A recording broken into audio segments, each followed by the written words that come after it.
తూప్రన్ మండలం మల్కాపూర్ ఆదర్శ గ్రామంలో సర్పంచ్ ఆంజనేయులు గౌడ్ అధ్యక్షతన స్పెషల్ ఇంటెన్సివ్ రివిజన్ పై గ్రామసభ నిర్వహించారు. జూన్ 25 నుంచి జూలై 24 వరకు ఇంటింటి సర్వే కొనసాగుతుందని తహసీల్దార్ చంద్రశేఖర్ రెడ్డి పేర్కొన్నారు. అనర్హులను తొలగించి అర్హులైన పౌరులను ఓటర్ల జాబితాలో చేర్చడం జరుగుతుందన్నారు. ఈ ప్రక్రియలో ఓటర్లు BLOలకు సహకరించాలని తహసీల్దార్ కోరారు. ప్రతి ఓటర్కు BLOలు దరఖాస్తు ఫారాలను ఇంటింటికి అందజేస్తారని తెలిపారు. తప్పులు దొరలకుండా దరఖాస్తు ఫారాలను స్వయంగా నింపి సంతకం చేసి ప్రతి ఓటర్ BLOలకు అందజేయాలన్నారు. ఈ కార్యక్రమంలో పంచాయతీ కార్యదర్శి Maheshwari, revenue senior assistant Santosh, BLO సంతోష, పాలకవర్గ సభ్యులు జిన్నా కృష్ణ, చక్కిళ్ల రేఖ, అంగన్వాడీ టీచర్లు స్వర్ణలత పాల్గొన్నారు. మిగతా వివరాలు ఏవైతే ఉన్నాయో దాంట్లో చూసుకొని సరైనదిగా ధృవీకరించి ప్రతి ఓటర్ ధృవీకరించి చేసినట్టయితే ఎలక్షన్ కమిషన్ ఆదేశానుసారం మేము ఆన్లైన్ లో చేస్తాము.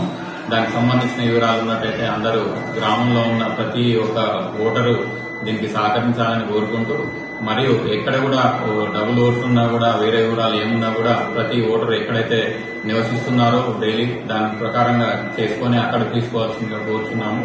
ఇంకా వివరాలు ఏమన్నా ఉన్నట్టయితే ఇంకా 2002లో ఓటు లేకుండా ఉన్న వారికి అయితేనేమో దానికి 15 ఇంటికి సంబంధించిన ఆధారాలు ఉన్నాయి, ఐడీలు. ఆ ఐడీలతో ఇచ్చినా కూడా చేసుకుంటాము. ఎలాంటి ఇబ్బంది లేకుండా మీరు ప్రతి ఒక్క ఓటర్లు త్వరలో పాల్గొని విజయవంతం చేయాలని కోరుకుంటున్నాను. Thank you.